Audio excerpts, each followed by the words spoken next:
opposition told you that critical diseases affect lots of people across cross-sections of society.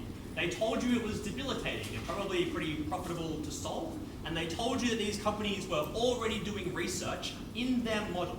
The question I would ask then is, why aren't they researching these problems, which sound like incredibly profitable problems to solve? And I would posit that the answer is because they don't think that they can research it particularly well. For example, I would point to the manufacturers of OxyContin, who only manufacture that particular painkiller, and it is unclear to me about what value they would be able to generate by trying to research a critical disease, replicating the research of other groups. GlaxoSmithKline already spends $500 million a year researching cures for malaria. I am curious what the $30 million this small boutique pharmaceutical firm will add. It just seems like it would make their drugs far more expensive.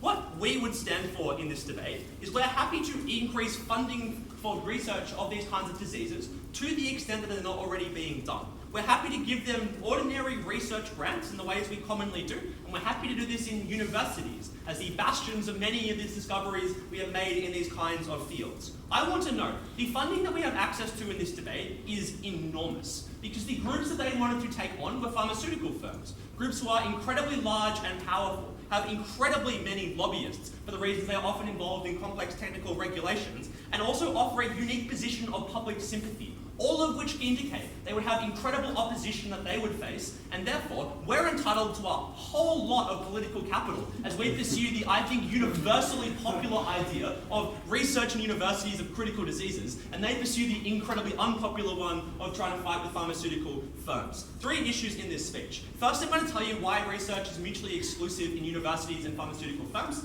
Secondly, I'm going to talk about these social obligations. Last, I'll tell you about why research in universities is superior. On this first question, around mutual exclusivity, I think it's important to note here that this is true for 3 reasons. The first one is the political capital that I mentioned before. I think pharmaceutical firms are incredibly powerful when it comes to lobbying questions, and when they implement this law, will in particular have incredibly large amounts of sympathy. It's also incredibly unpopular for them, incredibly bad for their profit margins rather, if they do research simultaneously in the pharmaceutical firms and in the universities. For the reason that if a university finds a discovery first, pharmaceutical firms lose the patents that they hold, that they could have made over those kinds of drugs. That is to say, they'll lose the roughly $200 million that they probably could have been able to access from those kinds of behaviors. So what that combines to me to think is that pharmaceutical firms are then likely to use their incredible lobbying and political and advertising power to try and push the population to believe that they should be the ones that are uniquely researching this, that they've got it and it is safe, and therefore they should be allowed to do that. Secondly, pharmaceutical firms, when they're forced to research these diseases, are likely to poach researchers from other locations. I think it is probably intuitive that firms can pay much more than universities can. They're able to take away the experts in these relatively hard to solve and complex diseases, and so there aren't particularly many of them, and will take them away from universities where it's problematic. Lastly, I think it's important to note that when pharmaceutical firms make discoveries first, which is likely to occur at least part of the time, they're likely to patent those discoveries and block access from the universities to be able to use them. What that means is similarly, they won't be able to develop on the discoveries that those firms have made for the reason they aren't accessible to those kinds of universities. So I think it is mutually exclusive between those 2 things. The second question that I will turn to then is what the social obligations of these firms are. I think that the obligation to cure diseases rests on us as a society, for the reason that these diseases are bad, but they did not prove that these obligations should apply specifically to these kinds of corporations. The only claim that they make to try and justify that this should apply is an idea that they have outsourced responsibility towards these firms. But importantly, I don't think these firms have taken on the sole and unique responsibility of doing this research. Because one, by their model, they're not doing it and haven't accepted that responsibility. But more than that, I just think that in general, their premise is untrue. Recognize a huge amount of research goes on in research laboratories across America. It's not true in the slightest to say that they've outsourced it to the extent that they wanted to try and claim. Instead, I would say that these firms do not hold an obligation. I reckon you have a specific obligation to spend billions of dollars if you've either caused something, and importantly, these firms have not caused the disease, or you have unique capacities to fix this. And importantly, that's not true either, because what's likely to happen is they'll force these firms to purchase researchers and research labs, but all the unique thing that they have is money. That was the only thing that they had that was distinct, because they weren't doing this research already. So what that would imply to me then is that they don't have this unique capacity. Instead, the government also has the ability to remedy this problem by being able to do that kind of research themselves. So an obligation probably doesn't exist. Instead, I would say these corporations are the least requiring of these kinds of government obligations on them. Because I want to know, they are uniquely doing good in that they're trying to save incredibly large diseases. They're fighting for people's abilities to access powerful medicines. And those are the kinds of things that I think people should defend instead. Third claim I'm going to make. This is going to raise the cost of other medicines significantly. I think it's important to note here that when people are considering research, when people are considering medicines, they need to be able to justify a return in order to invest that money. They need to consider and discuss amongst themselves what is the level of return they should have. Otherwise, they are obliged to return that money to their shareholders instead. When they implement this model, that is effectively a pharmaceuticals tax, which I think is, like as I said, principally weird, but also just means that they have to pay more in order to be able to access the kinds of returns they need to justify those investments. I think this means they need to do one of two things. Firstly, they need to not do research they otherwise would have done, for the reason that they are likely to earn less money than they otherwise could have. Or secondly, they need to raise prices. If you do either of these things, you deny people the ability to access medicines that they otherwise could have consumed. Because when you make those medicines more expensive, people can't afford them, right? Pharmaceutical expenses and healthcare expenses are already a third of expenditure in the United States, and it's far more of that in developing countries. You're likely to strip people's abilities to access these kinds of medicines away in ways that are particularly pernicious in their world. So I think it's important to note they're likely to deny people healthcare in ways that are problematic. Lastly, I'm going to tell you why research would be better in universities. The first claim to make here is that it will avoid duplications. I think it's important to note, companies are likely to focus on a small number of diseases that they believe will be the most profitable to be able to fix. In particular, they don't know what other companies are researching because they try and keep that kind of research secret. So it's likely that they would not have that kind of information. But more than that, companies also just don't share the results of their research with other companies that they're in competition with. So what that means is, anytime one firm does an experiment, and I want to note here these experiments often cost tens or hundreds of millions of dollars, all the other firms have to duplicate that experiment to access the information about what the most effective kind of treatments were. That's a duplication that's incredibly expensive, but does not apply to universities, who are far more likely to publish that kind of information when they've done that research, and so they avoid that question of duplication. Secondly, researchers get poached and spread out in ways that are problematic. Because when companies try and focus on solving the same disease, they're likely to try and find the experts and the best people in that field for their company, because they want to be able to solve this problem. So what that means is, they're likely to go to where researchers are working and try and poach them towards their company. When multiple companies do this though, you spread those researchers out, because they each try and select ones that they believe are likely to be the best. The problem is you deny collaboration. That's really important and effective to make people able to access that. Secondly, companies are able to distribute these drugs, units better just able to distribute them. One, Big Pharma focuses domestically, because importantly what they try and do is gain a US patent before they pursue an international one, because that's cheaper and easier to do. Two, universities make access far easier for other firms, because they don't produce the drugs themselves, so they're willing to license them out. That creates competition. It means people are able to afford the drugs when they were discovered. This is a debate about whether we wanted to do research in-house, or whether we wanted to give people access. Defend the latter.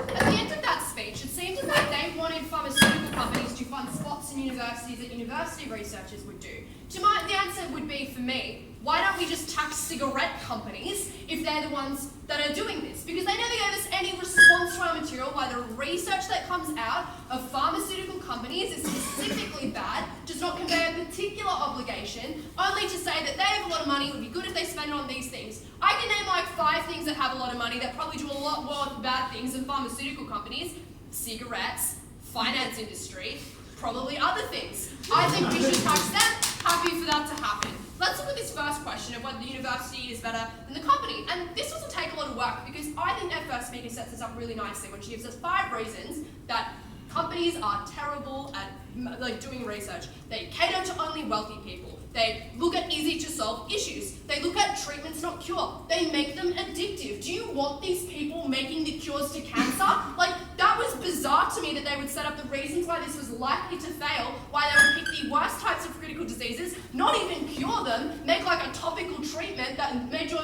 pain go away, only for that to be addictive. I think they're not the types of people that we want curing these critical diseases, and they totally ignored our counterfactual of we can fund governments to do it, and we can governments can fund universities to do it, and they are far better placed to provide that research. And let's look at the reasons why their only response to that, is to say that they don't have a lot of money.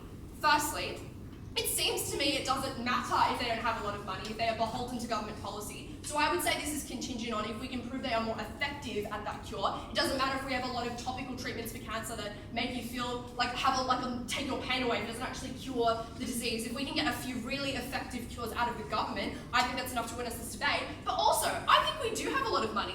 Jacob tells you this is an incredibly popular policy. Everyone hates cancer.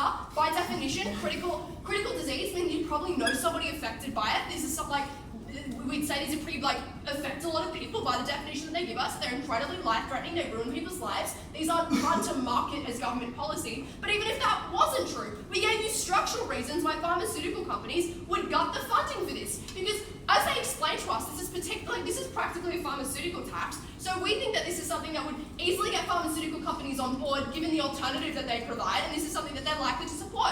We also dodge a lot of that pharmaceutical lobbying against us because they would much prefer that governments specialise in this area, and they're free to do that without an absurd tax on what they do. So we thought, and they also give us their own mechanism. Pharmaceutical companies are very controlling and very prescient in society is what we hear at first. So I think we would use that, get some money for the government, even though we don't need them because everyone hates cancer. So that seemed pretty likely to us. So I think that's pretty clear that we're likely to get a better outcome from companies, but let's look at the affordability of drugs, because let's note as well, even if we get lots of cures that are bad, it doesn't matter if no one can afford them. So they give us analysis that this is going to be a race to the top because you need to recoup that loss. That seems like an argument to make it really expensive because you need to recoup that loss. Because if these are critical diseases, it is inelastic demand. You will die unless you have this drug. So people will mortgage their house for these cancer drugs. People will take their kids out of school for these cancer drugs. These aren't something that, there is some flexibility here in that we provide you analysis that when things are too expensive, people will die. But there is a lot of people in that margin who will just make absurd sacrifices for something that, by their definition, won't even cure that disease. Secondly, they tell us that this is going to create a level of competition that is going to reduce the price of drugs. But once the firm makes the drug, say GSK wins it, then the other firms have to pull out of the race because they've patented that drug and now nobody else can do anything with it because they can't sell it.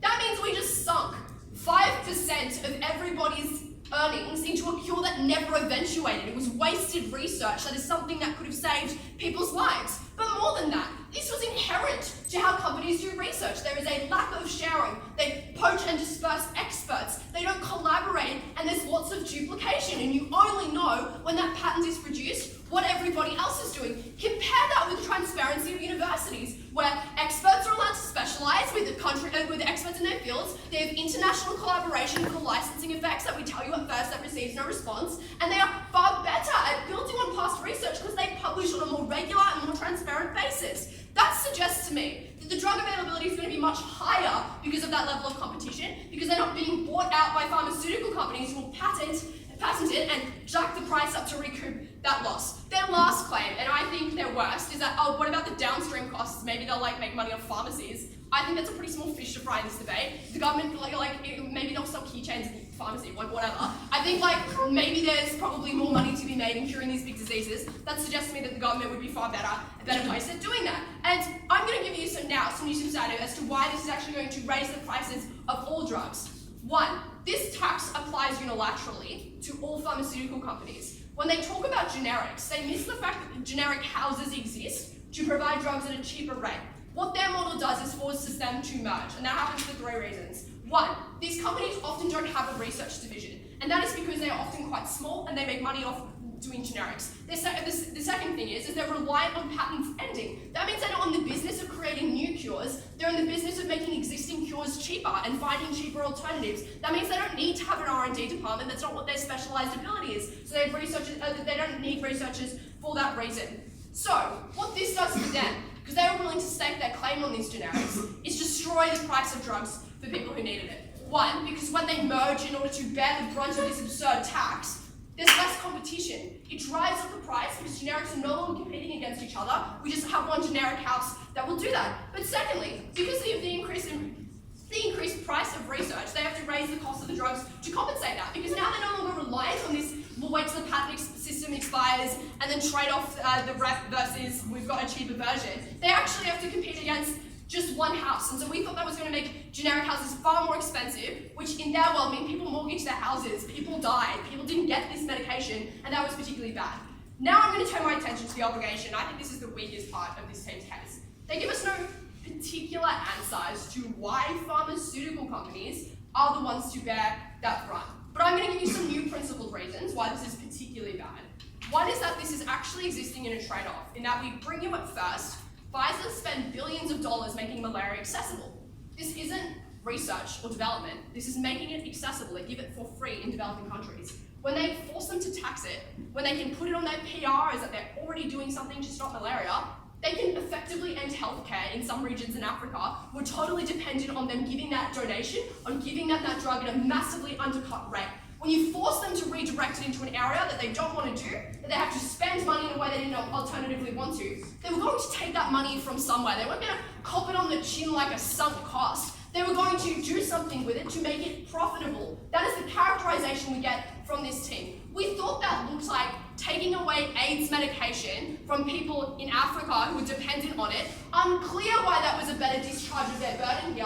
I think pharmaceutical companies were best placed to see where they could have the greatest impact here, because they were the ones that had the access to their bills, access to their comparative advantage when it came to research, and things like that. Speaker, at the end of this debate, it is patently clear, excuse the pun, that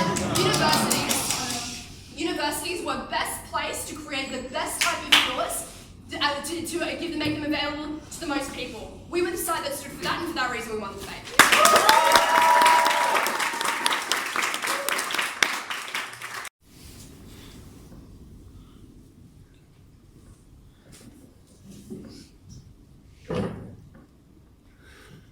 In the past few years, medication for PCOD has developed to a great degree, but no cures for asbestos. Why is this, right? Because pharma companies recognize that rich people will first be diagnosed with PCOD. We know that they will be able to have the economic stability to maybe buy 3 tablets that will help them to deal with it. But they know that probably even if they spend large amounts of money in asbestos research, they're never going to gain that money back, because people from that specific economic class are not going to be dependent on it or have the economic stability to constantly purchase it. We get a few ideas from them which are not necessarily something that can help them win this debate, right? Because their alternative is universities should do it. Firstly, no specific reason why it's exclusive. If companies have to devote 5% of their income to research, they can do it by giving some of it to universities. They can do it in collaboration with universities. Second, they tell you that universities often collaborate and that's like a joint front to fighting something. We think that if the returns of collaboration are so clear, like pharma companies are likely to do that anyway, and find solutions faster, because they recognize that they don't want to spend too much time in finding a solution to a specific research. But what else did they also tell you? They told you that people will be poached and then these people won't have researchers. If we acknowledge that pharma companies have much more resources, existing facilities, and money to do this, we're happy for them to poach researchers and put them in more efficient environments where results will be faster. What else did they tell you at second speech, right? They told you that drug prices, they told you that governments and universities should do it better because they have the obligation. But let's recognize why pharma companies should do it, right? Because they often can do it, but they choose not to, because they have other obligations that they have to promote, which is that telling their shareholders, the investment I made, for this long-term investment I made in specific research should yield immediate results and give me profits in the market. And that's what often, despite having the resources and ability to put a medicine or put a solution out there, stops them from doing that. Let them not get away by telling them that's a principle, by flagging off Pfizer gave free medicines to someone as their principle, right? We think that when companies have obligations to shareholders and profit incentives that want them to give immediate short-term solutions to an economically well-off consumer base, they're less likely to not do that in status quo. We also told you drug prices will go high. Firstly, we told you that if at some point in time where there are life-managing diseases for certain drugs, and there are curative medicines that come out of this, drug prices are unlikely to go high. Why is this, right? We think that curative medicines, especially for life-threatening diseases, diseases impact a wide range of people.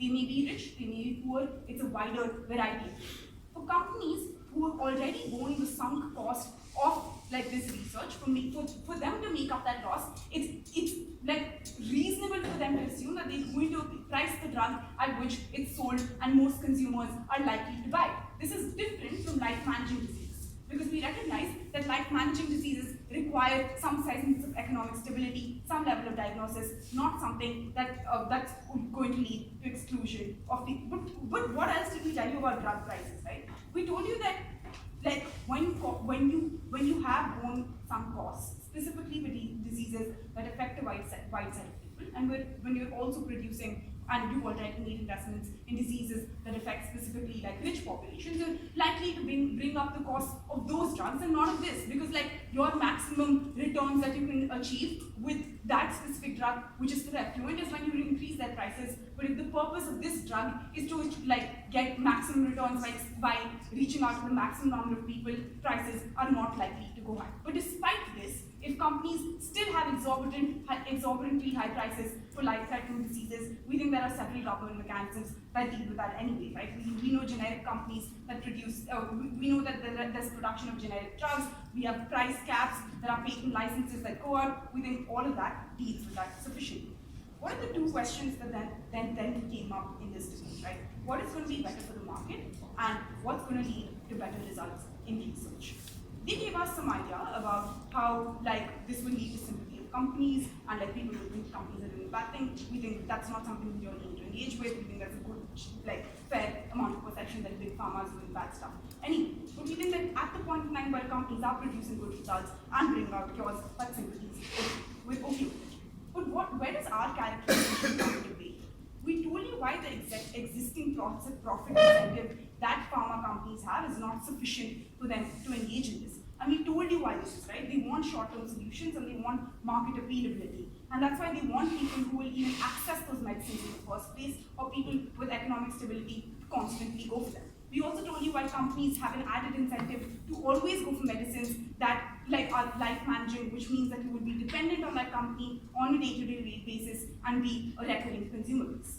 Why do we think like it's better for the market and the consumer base on our side of the house? We told you that when all companies are required to invest in life-threatening diseases, it means that you have to cater to a wider set of diseases. If they think it's going to get saturated, we think there are plenty of life-threatening diseases that don't receive that kind of attention and care, which means GlaxoSmithKline is going to focus on cancer, but the other company is going to focus on asbestos, and one's going to focus on asthma. Because they know that like life-managing solutions are somewhat saturated, they're less likely to like fish out more inhalers, but long-term solutions to deal with asthma, right? We also told you why it's going to go to a wider cross-section of people. In both ways, right? In the kind of research that they do, which means that they're going to see the effects of these on a wider variety of people, because they know that their economic profits are going to be sustained if they reach out to a wider set of people, because they need numbers to sustain the sunk costs. Finally, we think this debate also came down to what is the kind of research that you produce, right? Because when we realize that there are sunk costs in this process, you want people to continue to buy your medicines, which means the highest level of your productivity is when prices are lower and most people who are primarily affected by these diseases are able to access it. We don't think they can take this debate by telling us universities will do it, because they never showed us, apart from the fact that researchers will be poached, never showed us why like that's going to completely stunt research when they're better placed to like have better resources and money to like fund this kind of research. But they never really dealt with how this changes the profit incentives that pharma companies currently have. That principle was like, let's have people do this to tobacco or like other polluting companies that have some sort of guilt attached to it. And we think that's not really what this debate is about. This debate is about asking people who have the ability to do it to divert their resources in a specific way. We know for a long time pharma companies have operated in monopolies where it was okay for them to withhold research in specific areas and withhold medication in specific diseases from coming across. We changed status quo by requiring them to research in areas that they weren't doing before, and we change it by requiring them to create solutions for a market that they weren't catering to before. We think that these two impositions are sufficient for pharma companies to one, then make sure that their pricing is like conducive to that market, because they know governments have adequate checks to ensure to bring those prices back down anyway through patent licensing and generic reduction and price caps. But we also think that a lot of their argumentation is just based on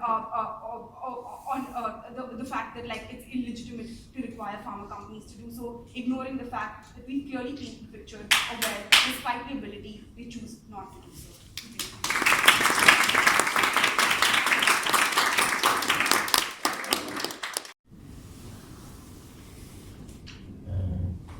I will ask whether there is a moral duty, then I will ask whether or not this is an appropriate way to satisfy that moral duty. The opposition has 4 claims on the duty. The first is that this is outsourcing the responsibility. That is true in a technical sense, but misunderstands how one would outsource a moral responsibility.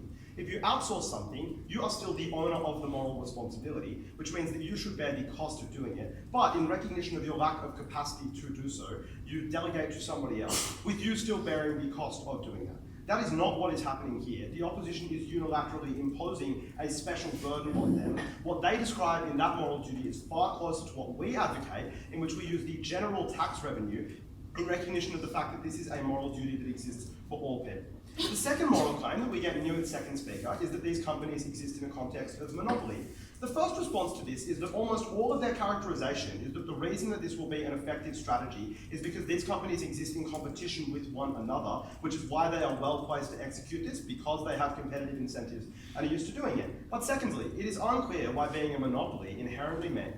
I guess the other thing, right, is that given that they say that they always export a lot of this research to universities, sort of as they can see, there are universities around the globe and universities inside of virtually every country. So even if an individual company maybe has a monopoly, that doesn't imply a moral duty, because everybody is able to get away with that.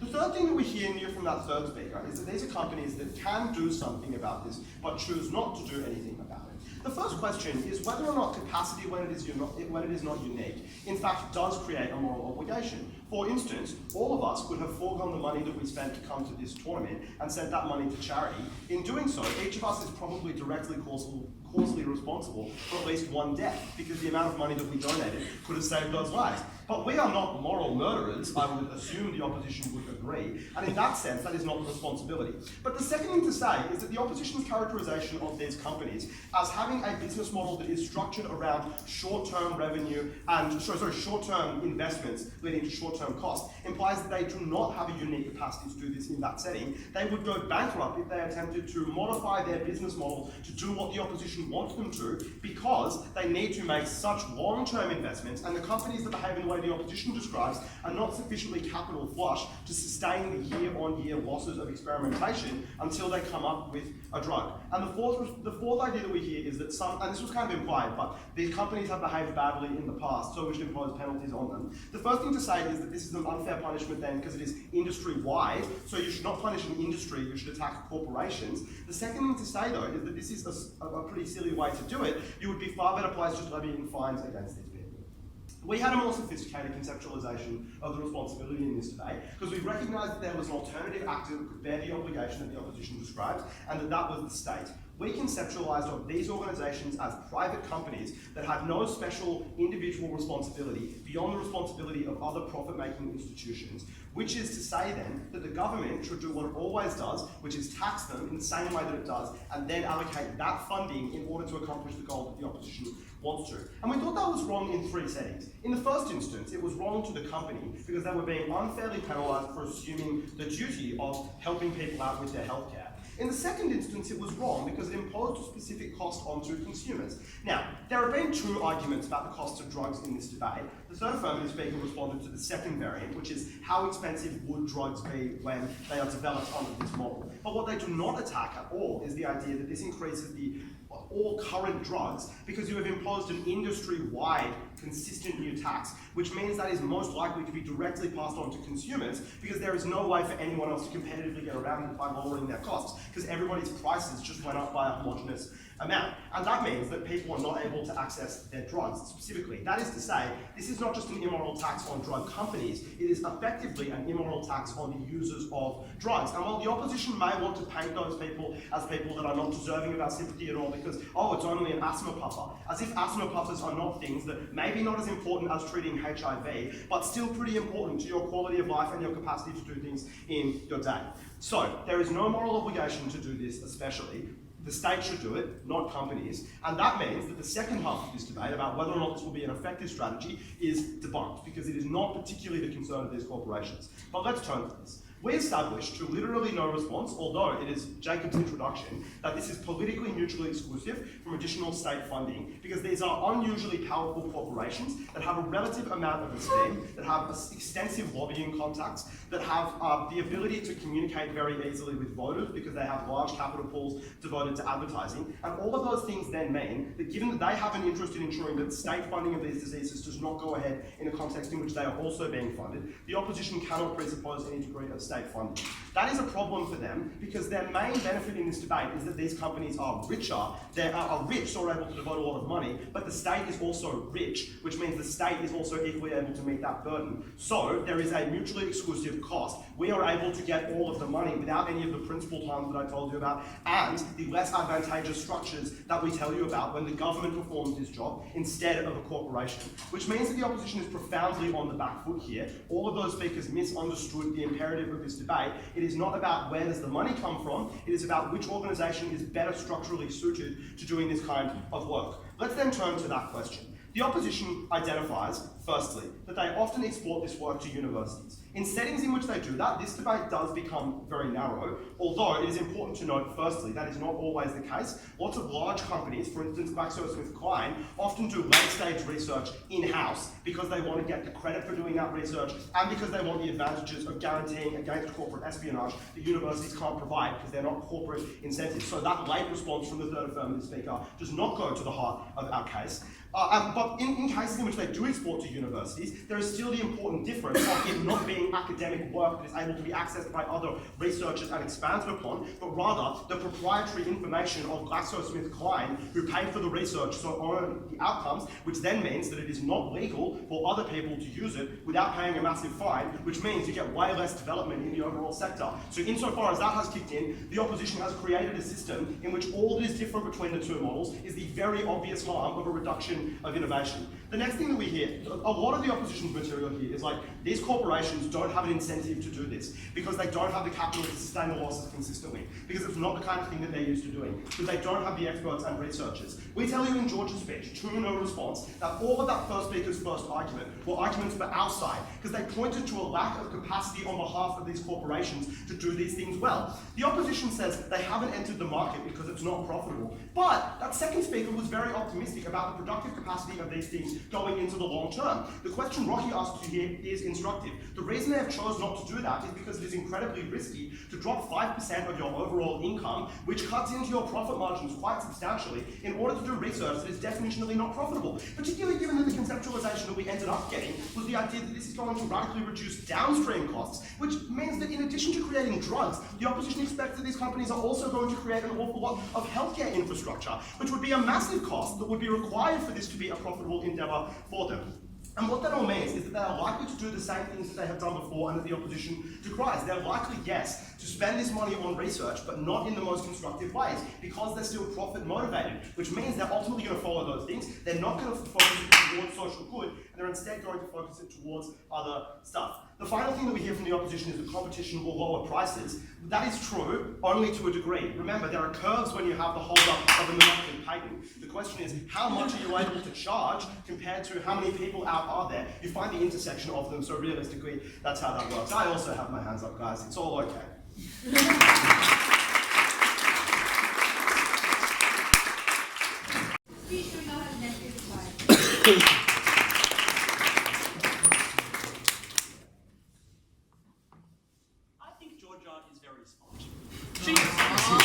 Drug firms are uniquely bad. Or the affirmative case is this. Drug firms are uniquely bad. They seek to profit in unethical ways. They seek to create treatments and not cures. And at the same time, the affirmative wants them to be the ones that direct research, as opposed to governments. This was the claim that we brought you at second to no response. An idea that was probably the least appropriate group to be directing this kind of funding, but instead it would be far more appropriate to give it to a government, who probably doesn't have those kinds of incentives. Probably was much more likely to direct those research in ways that were efficient and effective, rather than seeking to ensure that they would maximise profitability. Two questions. One, is there a moral obligation to make pharmaceutical firms pay? And secondly, what happens if these firms do the research? On the first question about a moral obligation, first affirmative tells us that they do have this obligation because they had been the beneficiary of an outsourcing of obligation. The government had outsourced obligations to them, and therefore it should fall onto them. Beach tells you, I think quite successfully, that you don't lose the obligation to fund this kind of research if they've outsourced it. So I think it fails on that basis. But more than that, at second they tell you that these firms also don't do the research themselves, that they outsource that research to universities, who are the ones who are actually doing the research and are able to direct that kind of activity. But if that occurred, and if this outsourcing stopped an obligation, then the firm doesn't have any obligation either, because they've also outsourced this researching duty, right? And so I think that that also demonstrates the argument has to be incoherent, because it would end up being the university's obligation to the research in the first place. What we told you is that these firms were uniquely moral and not deserving of taxes. I think it is important to note that the way the affirmative characterise this debate is one where what these firms are likely to do is to poach researchers or direct universities to research in particular ways. What the outcome of that claim is, though, is that what I told you in my speech, the only thing that these firms were able to contribute was money. So all that we were in fact doing was imposing a tax on pharmaceutical firms. We asked them, why would you pick a pharmaceutical firm instead of a cigarette firm? We tell you pharmaceutical firms are uniquely moral, that they're currently trying to save children's lives in Africa in a way that cigarette companies are currently ruining them. And so it is unclear to me about where that obligation would apply. The affirmative then try and tell you that they chose not to research in the past, which confers an obligation on them. But again, my examples of other people that have also not researched, to finance companies and cigarette companies, also applies here, because they also did not research how to cure these types of things. So it's unclear where that would work. Lastly, we point out that firms, that if their characterization of these firms was correct, in that they are served to earn short-run profitability, this would likely bankrupt them, as we tell you in George's speech, no response. Which the implications then being, there can be no moral obligation unless you believe in a moral obligation to suicide. I think that the conclusion of this is that there is no reason about why these firms have any unique power to do these kinds of research, and so you should not place the obligation on them. But what happens if we do make them do the research? I told you in my speech, to no response, that this was a choice that we had, of either we can use universities to do it, or firms could. Because we told you that pharmaceutical firms would campaign against any university activity, and they would be uniquely powerful at doing this and very effective. We told you they would poach resources from universities, and we told you they would patent activities and block the field and block potential research, because they wanted to try and stop those kinds of things from occurring. So the outcome then is that we were likely to have to make a trade-off between universities and corporations. This got no response. What the affirmative did tell you is that these corporations were uniquely bad. They told you they catered to the wealthy, they looked at treatments and not cures. But all those things are reasons why they shouldn't do it. Then I told you in my speech that we would force more replication in these kinds of studies occurring, because corporations wouldn't share results at all. The affirmative told you that people would know there was a saturated market and choose to move out. But that ignores the material I told you in my speech about how firms tended not to disclose the kind of information that they were researching. And more than that, if their analysis about that was true, that undermines the only other benefit, an idea of the race to the top. If they were able to be correct, that people would be able to avoid a saturated market, they took away their competition mechanism. And if they weren't, then they didn't have any reason at all. We won.